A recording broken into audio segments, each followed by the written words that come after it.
A very warm welcome to MSc classes, which means make study easy, and that's what I'm here for. I am Apurva Singh, your chemistry mentor, and today we are going to study change in temperature, change in state, chemical equations, and some of the balancing of chemical equations and their properties too.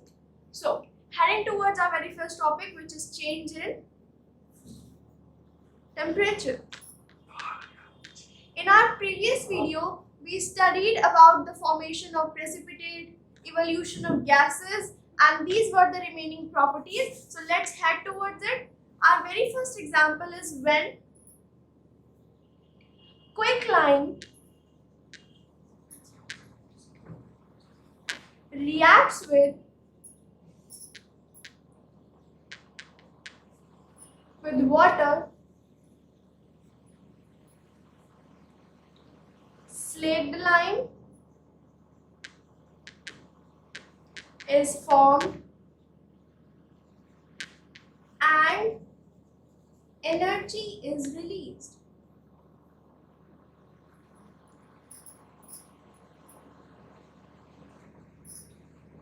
अगर हम लोग इसकी chemical equation in word form देखते हैं तो quicklime CaO plus H2O gives CaOH whole twice plus 15,000 calories in the form of energy. As we know, when energy is released, change in temperature occurs. जब energy release होती है तो temperature में obviously change आता है क्योंकि heat produce होती है. Calcium. Okay. This is quicklime. Calcium oxide. This is water. Slaked lime is formed. And energy. तो इससे हम लोग को ये पता चल रहा है कि this particular chemical equation can be categorized in change in temperature. This chemical equation shows us कि जब energy release होती है तो heat release होती है which changes the temperature, which rises the temperature rise हो जाता है. Okay, अगर हम लोग इन reactions पर आ ही गए हैं तो exothermic और endothermic क्या होता है हम लोग उसकी बात कर लेते हैं. ये reaction हम लोग exothermic में categorize करेंगे. क्यों करेंगे? This type of reaction is known as exothermic reaction. What are they? वो क्या होते हैं? जिन भी reactions में energy release हो रही होती है उनको हम लोग exothermic reaction से categorize करते हैं. Exothermic reaction is a chemical reaction which produces heat or light in the form of energy, and just opposite to that, बिल्कुल उसका उल्टा होता है endothermic reaction. और इस reaction में this is a type of reaction in which energy is absorbed in the form of heat. Endothermic reaction में energy absorb हो जाती है. Okay, तो अगर हम लोग exothermic reactions को देखें तो इसको एक्सप्रेस करते हैं हम लोग प्रोडक्ट्स प्लस एनर्जी के फॉर्म. ये प्रोडक्ट हमारा आया है और ये हमारी एनर्जी फॉर्म हुई है. बस ऐसे ही हम लोग फॉर्मेट में प्रोडक्ट प्लस एनर्जी के फॉर्म में हम लोग इसको रिप्रेजेंट करते हैं. अच्छा, अब आते हैं एंडोथर्मिक रिएक्शन में. उसमें भी यही होता है कि जो मेरे रिएक्टेंट से प्रोडक्ट फॉर्म हो रहा है उसमें जो एनर्जी रिलीज हो रही है उसको भी ऐसे ही हम लोग प्रोडक्ट प्लस एनर्जी के फॉर्म में दिखाते हैं. Okay, heading towards our second example, इसका हम लोग देखते हैं. I don't think I need to write the example because हमारे previous video में इसी topic के previous video में हम लोगों ने देखा था कि evolution of gas में fine evolution of gas में हम लोगों ने ये देखा था कि when zinc granules reacts with dilute sulfuric acid. Okay, so I should write it down here. Then ZnSO4, zinc sulfate, is formed with hydrogen gas. It is evolved, but slight change आता है। जो conical flask में हम लोग अपना reaction करा रहे होते हैं, ये सल्फ्यूरिक एसिड है, ये हमारे जिंक ग्रैन्यूल्स हैं एंड वाटर बबल्स ऊपर की तरफ रिलीज होते हैं। तो हम लोग अगर देखें तो हम लोग को ये पता चलता है, and if we touch the flask, when we touch the flask, हम लोग को ये पता चलता है this flask is hot, it's warm. तो इससे हम लोग को पता चलता है कि there is a slight rise in temperature, temperature थोड़ा सा राइज हो रहा है, and thus this reaction can also be categorized in change in temperature. Okay, when we head towards our next topic, ये इधर हम लोगों ने ये सीख लिया कि जब भी कभी भी किसी रिएक्शन में, केमिकल रिएक्शन में टेम्परेचर चेंज हो रहा है, हमारा चेंज इन टेम्परेचर होता है, तो वो केमिकल रिएक्शन हमारी हो रही होती है। अच्छा, प्रॉपर्टीज में हम लोग 5, अपनी लास्ट प्रॉपर्टी जो 5th प्रॉपर्टी है चेंज इन स्टेट, वो देखते हैं। Change in state, easiest example, I'm giving you the easiest example। पहला देखते हैं हम लोग, when wax दिया हम लोगों ने in the form of candle। okay, we take the wax in the form of candle सभी ने देखी है, fine। when wax is burnt,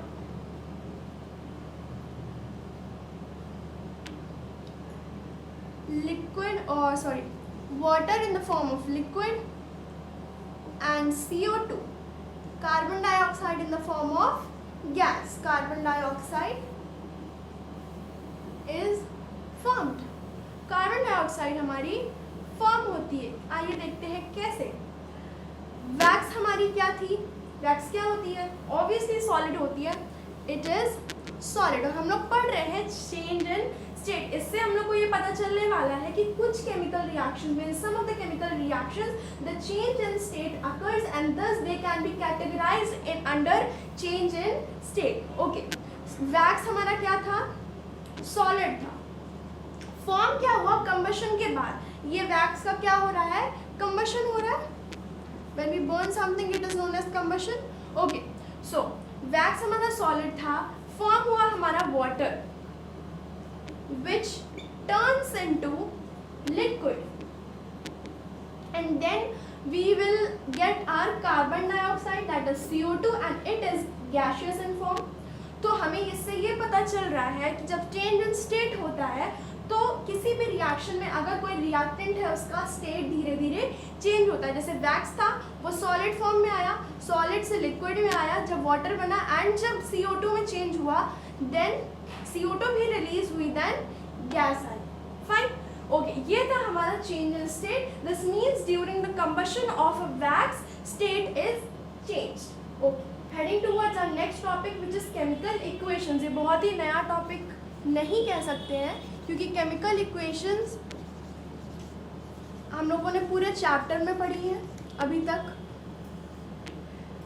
अगर हम लोग देखें केमिकल इक्वेशंस होती क्या है, the method of representing any chemical reaction with the help of formulae, symbols of that particular substance is known as chemical reaction. जैसे zinc plus sulphuric acid, again we are taking the same example so that I can make it easy for you।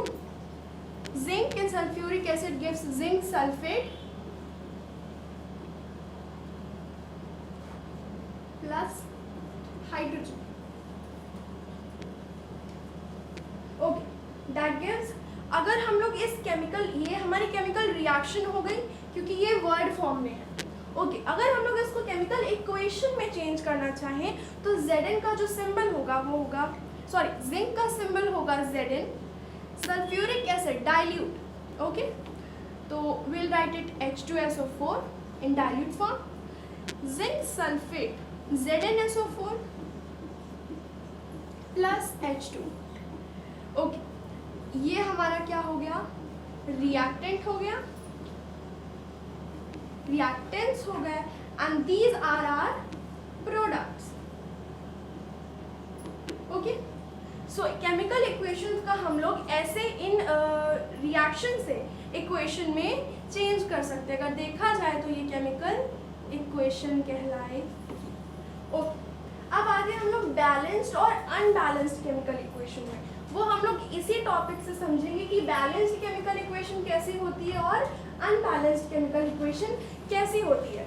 इसमें हम लोग को दिखाई दे रहा है कि Zn हम लोगों ने लिया, H2SO4 लिया और हमारा बना प्रोडक्ट आया हम लोग का ZnSO4 प्लस H2। इनके मोल्स देख लेते हैं। Okay, let us right here reactant के साइड एंड ये प्रोडक्ट की साइड हुई।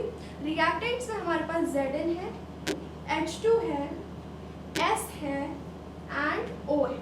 ओके, H है तो Zn हमारे पास है, इधर H है, सल्फर है एंड ऑक्सीजन है। इधर देखते हैं, इधर भी Zn बना है, S है, O है and H। Okay, let us see the proportions. Zn हमारे पास यहाँ पे 1 है, H हमारे पास 2 है, S भी 1 है and O we are getting here 4. Let's head to the product side. We are getting Zn1, S1, O4 and H2. And if we make it clear, then we can see it that both the proportions of reactants and products are equal. दोनों के proportions जो है moles के वो equal है। हमारे पास Zn1 है, product side में भी Zn1 है, H2 है, product side में H2 है, S1 and O4 and obviously O4। तो ये हो गई हमारी बैलेंस कि हमारे पास बोथ द साइड्स हमें कैसी मिल गई हैं, इक्वल मिल गई हैं। Balance chemical equations have equal masses of reactants and products on both the sides. ये होती है हमारी balanced chemical equation. Okay, and if we see the unbalanced one, unbalanced chemical equations होती हैं जिनमें दोनों साइड इक्वल नहीं होते हैं। The chemical reactions, the chemical equations which do not have their masses equal on both the sides, in the reactant side and as well as in the product side. Okay, let us take the example of formation of water. Water की formation hydrogen plus oxygen gives us water. Very simple. Okay, so अगर इसको हम लोग equations में लिखें, hydrogen H2 plus oxygen O2 gives us H2O. इसका हम लोग देखते हैं रेशियो कैसा है। ये हमारा हो गया रिएक्टेंट साइड, रिएक्टेंट्स, ये में हमारा फॉर्म हुआ है प्रोडक्ट। ओके, प्रोडक्ट साइड में HO, रिएक्टेंट साइड में HO। H हमारे पास 2 है, O भी 2 है। प्रोडक्ट साइड में चलते हैं, H हमारे पास 2 है but O is our O and we do not have, we have missing, we have one O but we don't have the second mole of oxygen. O2 होता है but यहाँ पे second mole नहीं है। Okay, what we see is कि यहाँ पे chemical reaction जो है, हमारी केमिकल इक्वेशन है वो अनबैलेंस्ड है, वो बैलेंस्ड नहीं है क्योंकि दोनों साइड के जो मासेस हैं इक्वल नहीं है, ना प्रोडक्ट रिएक्टेंट के बराबर है ना रिएक्टेंट प्रोडक्ट के बराबर है। अगर हम लोग इसको बैलेंस्ड वे में लिखें कि जैसे हमारा रिएक्टेंट और प्रोडक्ट दोनों ही बराबर हो जाए, दोनों ही इक्वल हो जाए, तो हम लोग को इसके जो मासेस हैं वो इक्वल करने पड़ेंगे। कैसे? According to the law of conservation हम लोग अपना अलग से ऐड नहीं कर सकते कि हम लोगों ने इधर 2 लिख दिया। No, we can not do this because according to the law of conservation mass can neither be created nor it can be destroyed. वो ना ही प्रोड्यूस किया जा सकता है, ना ही हम लोग उसको क्रिएट कर सकते हैं, ना उसको डिस्ट्रॉय कर सकते हैं। We can, but we can balance this equation, we can balance both the sides equally. उसके लिए हम लोग क्या करेंगे, लेट्स सी, हमारे पास H2 है, O2 है, इधर H2 है बट O1 है, we have to balance the oxygen. तो क्या करेंगे, हम लोगों ने यहाँ पे 2 लिख दिया जिससे हमारे पास O कितने हो गए, 2 हो गए। ओके, बट यहाँ पे प्रॉब्लम क्या आई, 2 2 ज़ा 4, H हमारे पास हो गए 4। ओके, नो प्रॉब्लम, प्रोडक्ट हमने लिख लिया। अब हम लोग को करना क्या है, अब हम लोग करेंगे रिएक्टेंट साइड की बैलेंसिंग। हमारे पास 2 पहले से था, H को 4 बनाने के लिए हम लोग यहाँ पे 2 ऐड कर देंगे, 2 2 is 4 and that gives us 4 moles of H. Excuse me. Fine. तो ये हमारा क्या हो गया, प्रोडक्ट और रिएक्टेंट दोनों बैलेंस हो गए.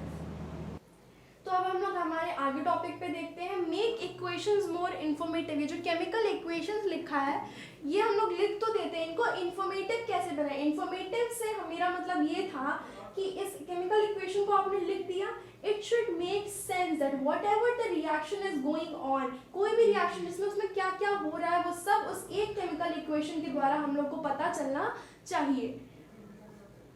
How to make chemical equations informative. ये हमारा नेक्स्ट टॉपिक है केमिकल इक्वेशंस के अंडर. ओके, हम लोग केमिकल इक्वेशंस को इंफॉर्मेटिव कैसे बनाएं, उसके बहुत ही आसान से 3 तरीके हैं. 1 2 3. पहला तरीका है फिजिकल स्टेट. अगर हम लोग किसी भी केमिकल इक्वेशन में फिजिकल स्टेट डिनोट करते हैं, दैट मीन्स हम लोग बता रहे हैं कि कोई भी सब्सटेंस जो रिएक्टेंट या प्रोडक्ट द्वारा प्रोड्यूस या रिएक्ट हो रहा है वो कौन से स्टेट में है, उससे कि ये पता चल जाता है कि वो सॉलिड है, लिक्विड है या गैसियस है. ओके, फिजिकल स्टेट हो गया. हीट चेंजेस, किसी भी रिएक्शन में हीट चेंजेस आ रहे हैं कि नहीं आ रहे हैं, उसको कितनी हीट प्रोवाइड कराई जा रही है या नहीं कराई जा रही है, और अगर कराई जा रही है तो वो एंडोथर्मिक रिएक्शन है कि एक्सोथर्मिक है, और उसमें हीट प्रोड्यूस हो रही है कि रिलीज हो रही है कि एब्जॉर्ब हो रही है, वो सारे इसके अंडर में आता है. हीट चेंजेस में हम लोग को ये बिल्कुल लिखना पड़ता है केमिकल इक्वेशंस में कि कौन सी रिएक्शन हो रही है, कौन सा हीट चेंजेस हो रहा है. Okay, condition under which a reaction takes place.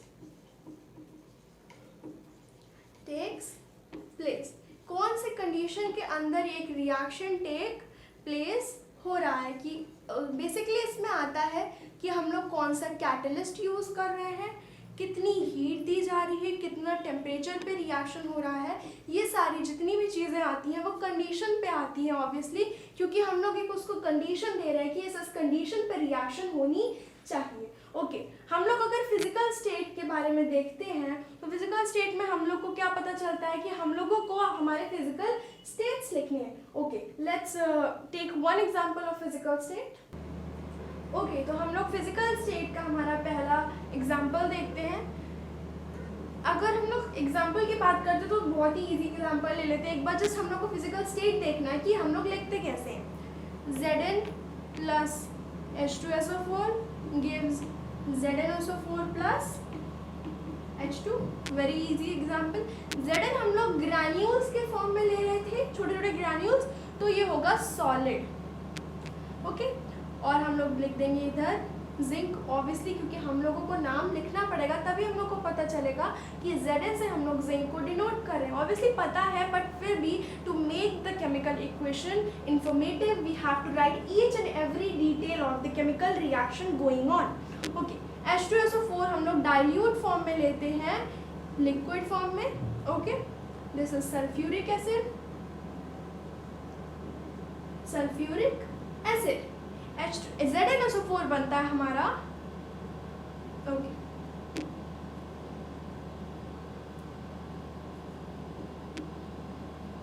Zinc sulphate. Fine. And हम लोगों को गैस इवॉल्व होती है. ये होता है इवोल्यूशन ऑफ गैस का सिंबल. जब भी कोई गैस इवॉल्व हो रही होती है, ऑब्वियसली मैंने जब आपको फ्लास्क बनाया था, this is not the flask, this is the flask. Okay, तो एयर बबल्स ऊपर की तरफ राइज कर रहे थे, इससे हम लोग को ये पता चलता है कि गैस ऊपर जा रही है. Very easy symbol. Evolution of gas को हम लोग एक अपर एरो की तरफ से डिनोट करते हैं. ये हाइड्रोजन है, hydrogen in gaseous form. Okay, तो हम लोगों ने जिंक को सॉलिड लिया. ओके, H2SO4 को डाइल्यूट सल्फ्यूरिक एसिड लिक्विड में लिया. ZnSO4 लिक्विड में हम लोग को मिलेगा in the form of product. हम लोग इसको एक्वस भी लिख सकते हैं, लिक्विड को एक्वस भी लिख सकते हैं. एंड गैसियस फॉर्म हाइड्रोजन, ये रिएक्टेंट है, ये रिएक्टेंट है हमारे, ये प्रोडक्ट्स है. इससे हम लोग को फिजिकल स्टेट पता चल रही है कि Zn सॉलिड है, डाइल्यूट H2SO4 लिक्विड है, ZnSO4 एक्वस है, H2 हमारा गैसियस है.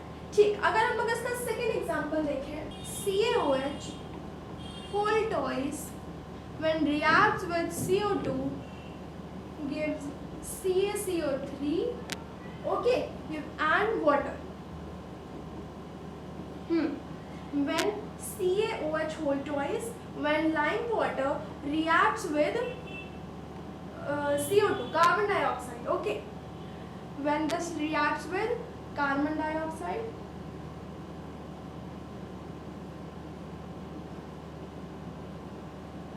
it gives us calcium carbonate and H2, that is water. This is slake lime, that is lime water. ये lime water हमारा, ये है हमारा aqueous form. This is हमारा gaseous form में है. ये कैल्शियम कार्बोनेट हम लोग को मिलेगा. तो हम लोगों ने देख लिया कि फिजिकल स्टेट में हम लोग को फिजिकल स्टेट्स मेंशन करने होते हैं.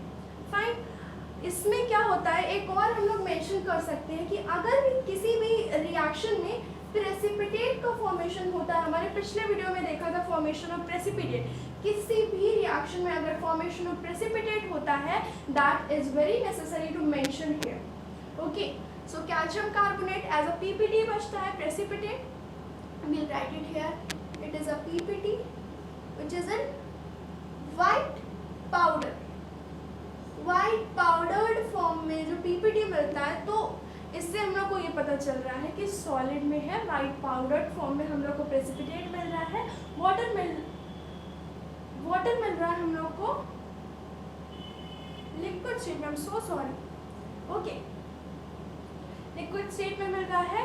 गैसियस स्टेट में हम लोग को CO2 दी जा रही है रिएक्ट कराने के लिए, and CaOH whole twice aqueous solution है हमारा लाइम वाटर का. तो हम लोग ने स्टेट देख लिया.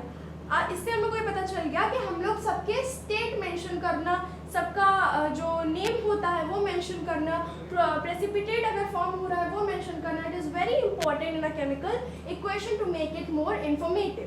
Okay, heading towards our second topic which is heat changes. अब हम लोग देखते हैं हमारे हीट चेंजेस. जो हमारा सेकेंड टॉपिक था वो था हीट चेंजेस. हीट चेंजेस में क्या होता है कि जब भी कोई रिएक्शन में हीट चेंजेस आ रहे हैं, कि हीट एब्जॉर्ब हो रही है या रिलीज हो रही है, वो सारे रिएक्शन हम लोग हीट चेंजेस के अंदर लिखने ज़रूरी होते हैं, और उनमें बताना ज़रूरी होता है कि हीट रिलीज हो रही है कि एब्जॉर्ब हो रही है, कि वो एंडोथर्मिक रिएक्शन होता है या एक्सोथर्मिक रिएक्शन होता है. एग्जाम्पल लेते हैं हम लोग CO2 के फॉर्म होने का. C कार्बन लिया प्लस O2 गैसियस फॉर्म में लिया, okay, which gives us CO. Okay, और जब ये रिएक्शन होता है, तो इसमें हमारी हीट फॉर्मेशन फॉर्म होती है हीट, जिससे हम लोग को ये पता लगाया जा सकता है कि this particular reaction can be categorised under the heat changes. Okay, ये हम लोग कार्बन लिखते हैं. ओके, ऑक्सीजन गैसियस फॉर्म में, CO2 carbon dioxide, and heat. तो हीट ये एनर्जी फॉर्म में आती है, और ये होता है हमारा एक्सोथर्मिक रिएक्शन, जिसमें हमारी हीट क्या होती है, रिलीज हो रही होती है, हीट चेंजेस हो रहे होते हैं. इससे हमारा टेम्परेचर राइज हो जाता है और CO2 फॉर्म होती है। ओके, अगर हम लोग हीट को रिप्रेजेंट करना चाह रहे हैं जो कि किसी केमिकल रिएक्शन से इवॉल्व हो रही है, तो उसको हम लोग लिखते हैं प्रोडक्ट, जो भी हमारा प्रोडक्ट बना है, प्लस हीट, और we can write it as plus heat energy, and also we can write it as simply energy. ये भी हम लोग को यही डिनोट कर रही है कि एनर्जी हीट के फॉर्म में हमारी प्रोड्यूस हो रही है। ओके, अगर हम लोग हमारा सेकेंड एग्जाम्पल देखते हैं तो वो एक टाइप का नोट है, वो है all the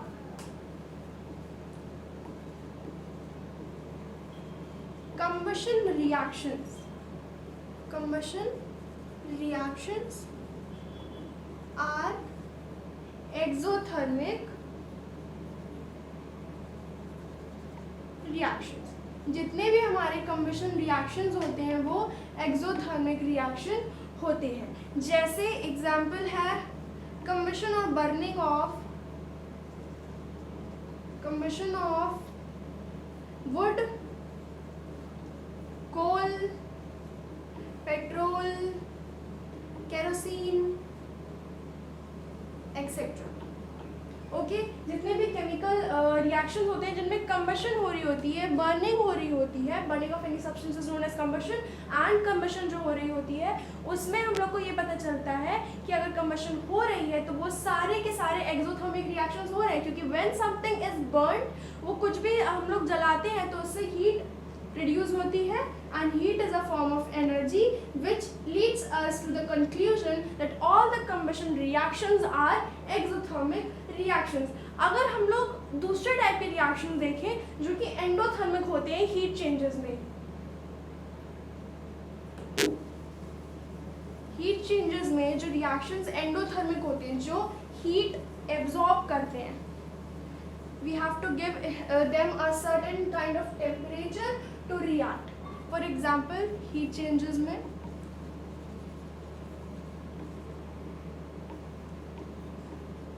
N2 plus O2 gives NO, nitrogen monoxide. इसको बैलेंस कर लेते हैं, N2O2 gives us 2NO, N2 in the form of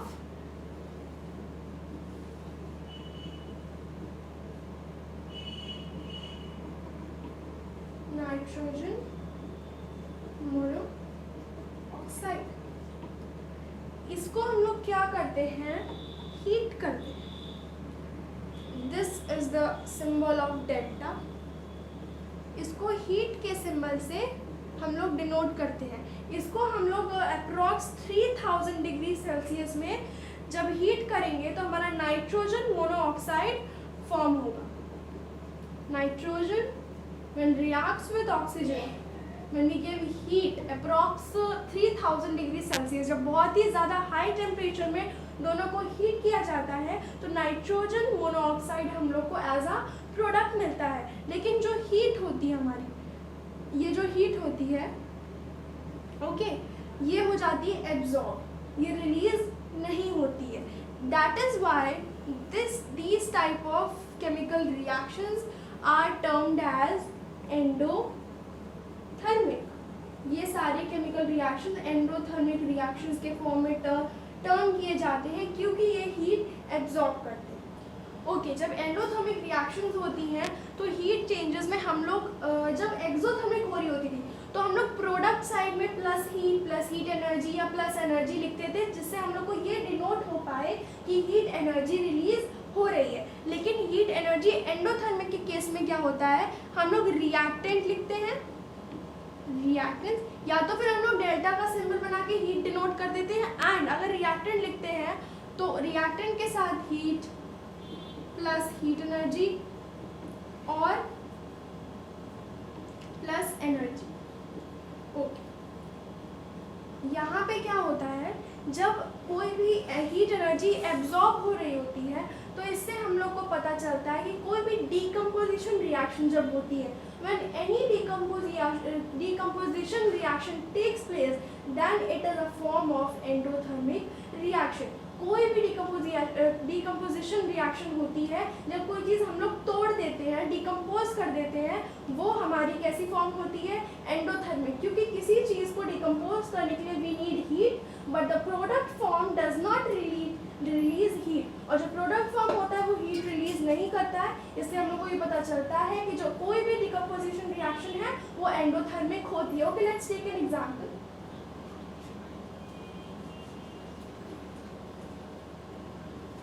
endothermic reaction देखते हैं. वो डिकम्पोजिशन है जो डिकम्पोज हो रहा है, जिसमें कोई चीज़ तोड़ी जा रही है. ओके, डिकम्पोजिशन रिएक्शन देखते हैं हम लोग. CaCO3 को हम लोग अगर तोड़ते हैं,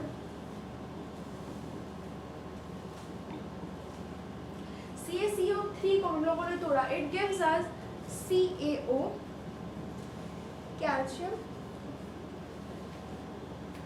calcium carbonate. When given heat, forms calcium oxide. Okay, it forms calcium oxide, and what does it form? It forms CO2 as a gas. Carbon dioxide.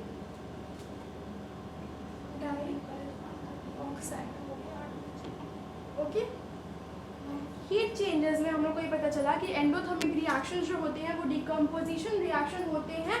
All the decomposition reactions are endothermic reaction. Okay, CaCO3 heat जब हम लोग उसको देंगे, उसको decompose करने के लिए, उसको तोड़ने के लिए, तो CaO और CO2 बनेगा, जिससे हम लोग को पता चल रहा है कि हमारी हीट एब्जॉर्ब हो रही है, क्योंकि प्रोडक्ट साइड में हम लोग को कहीं भी हीट नहीं मिल रही है. ओके, तो ये हमारा एग्जाम्पल था हीट चेंजेस का. हम लोग अपने थर्ड टॉपिक पे चलते हैं.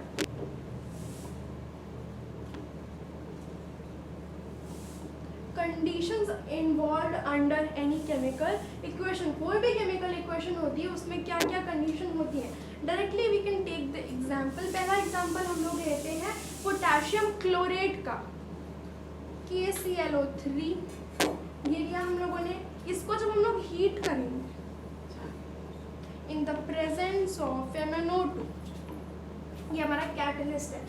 इससे आगे बढ़ने से पहले मैं बता दूं, catalyst are the substances which alter the rate of reaction. It will either slow up the speed of the reaction और it will fasten up the speed of the reaction. MnO2 हम लोगों ने एज अ कैटलिस्ट लिया. हम लोग का form होगा 2KCl plus हमारा फॉर्म होगा 3O2.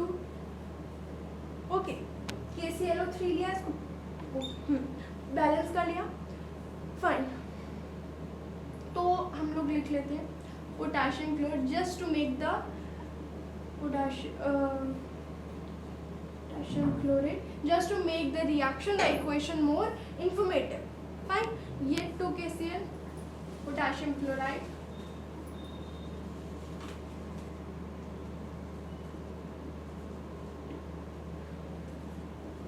oxygen in the form of gas. Conditions क्या इन्वॉल्व हुई थी? हीट दी थी हम लोगों ने. MnO2 हमारा एक्ट कर रहा है कैटलिस्ट. हम लोगों ने ऐसी रिएक्शंस एक अलग फॉर्म में क्यों ली है? कंडीशन की एक अलग फॉर्म में इस वजह से ली है, ये थर्ड था हमारा, क्योंकि यहाँ पे हम लोग को कंडीशन मिल रही है, हमारा कैटलिस्ट मिल रहा है, हम लोग को एक अलग टेम्परेचर मिल रहा है, जिससे हम लोगों को ये रिएक्शन हीट करनी है. ओके, तो इससे हम लोग को ये पता चल रहा है बिल्कुल से कि अगर ये कंडीशन नहीं होती तो एक ऑर्डिनरी रिएक्शन होती, but we get the condition that we have to use MnO2 as a catalyst that will alter the rate of reaction, and that is why it is considered that in some these type of reactions some conditions are required to perform. Okay, अगर हम लोग second reaction देखें, very simple reaction, photosynthesis की reaction.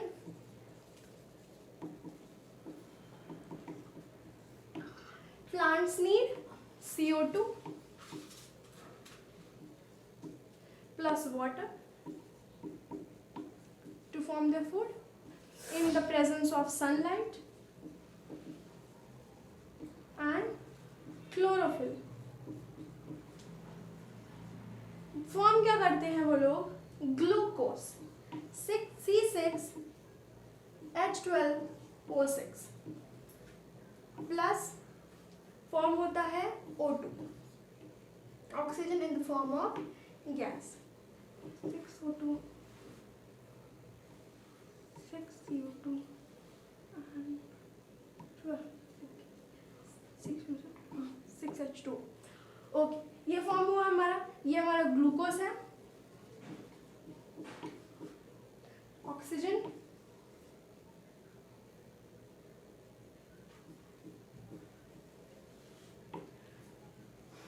water